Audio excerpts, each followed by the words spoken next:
The winner takes it all.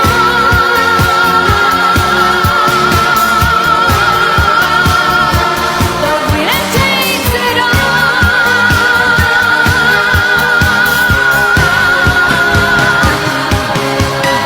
Proklamasi. Kami, bangsa Indonesia, dengan ini menyatakan kemerdekaan Indonesia. Hal-hal yang mengenai pemindahan kekuasaan dan lain-lain diselenggarakan dengan cara saksama dan dalam tempo yang sesingkat-singkatnya.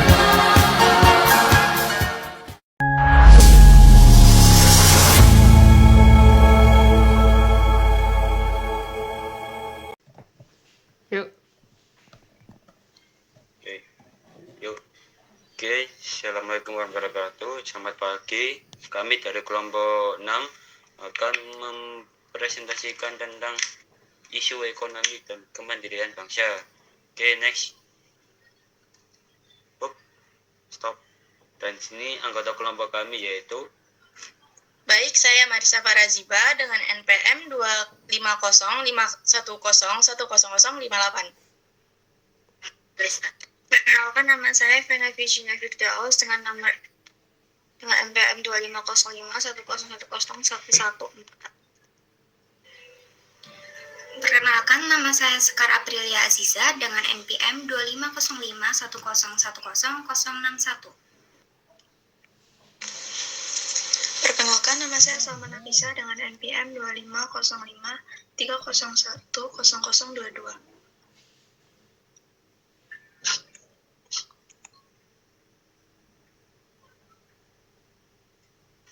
Perkenalkan, nama saya Ahmad Ali Fauzi, NPM 25051010132.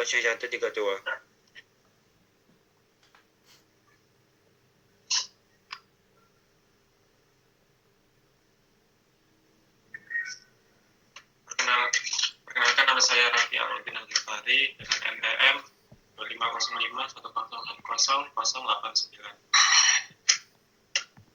Perkenalkan, nama saya Nadia Kristia Putri dengan NPM 25051010063.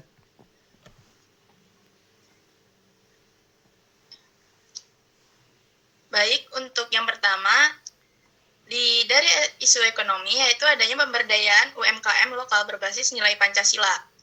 Di Indonesia banyak adanya UMKM yang menghadapi masalah klasik seperti keterbatasan modal, rendahnya literasi, keuangan dan digital, serta kesulitan berkembang.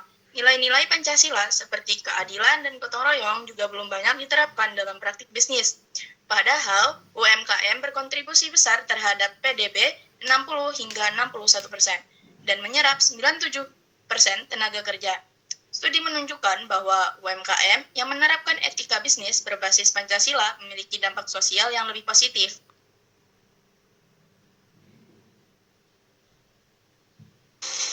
Selanjutnya, ekonomi gotong royong sebagai solusi ketimpangan sosial. Indonesia masih menghadapi masalah ketimpangan sosial dan ekonomi yang cukup besar. Hal ini terlihat dari angka Gini ratio yang tinggi dan pembangunan yang belum merata di berbagai daerah. Model ekonomi yang ada saat ini lebih mengutamakan individu, sehingga menyebabkan pengurangan modal sosial dan melemahkan budaya gotong royong. Meskipun angka ketimpangan dan kemiskinan perlahan menurun, kesenjangan struktural menjadi tantangan besar.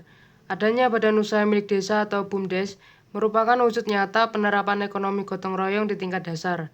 Namun, implementasinya sering terhambat oleh keterbatasan akses pasar dan manajemen profesional. Next.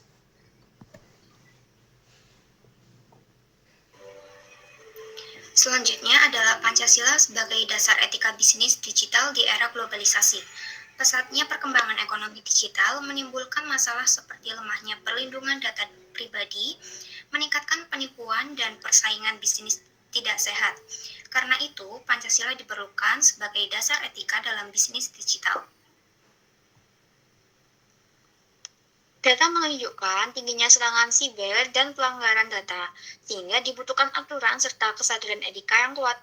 Literasi digital harus disertai nilai moral Pancasila agar masyarakat bertanggung jawab dan adil dalam berteknologi. Selain itu, regulasi yang menjamin keadilan sosial dan kemandirian ekonomi digital Indonesia sangat diperlukan di tengah dominasi program global. Nah, selain itu, penguatan etika digital berbasis Pancasila juga penting untuk mendorong terciptanya ruang digital yang aman dan inklusif bagi masyarakat. Selain itu, dengan menjunjung nilai kemanusiaan dan keadilan, pelaku bisnis maupun pengguna internet diharapkan mampu menjaga kepercayaan publik melalui transparansi, kejujuran, serta tanggung jawab.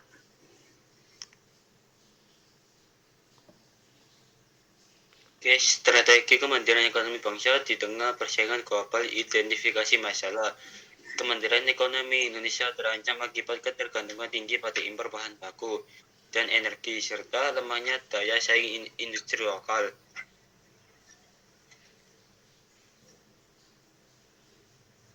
Aku sih ngelek tapi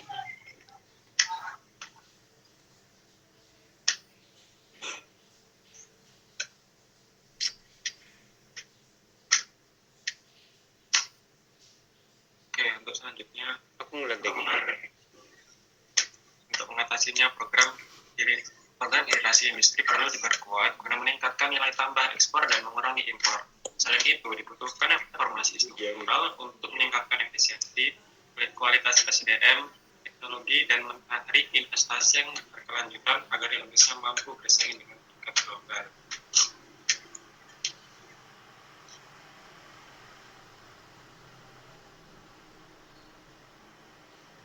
Ngelek lagi. Dan saya akhiri dari presentasi kelompok kami. Apabila ada kesalahan, ya mohon dimaafkan. Dan sekiranya Assalamualaikum warahmatullahi wabarakatuh.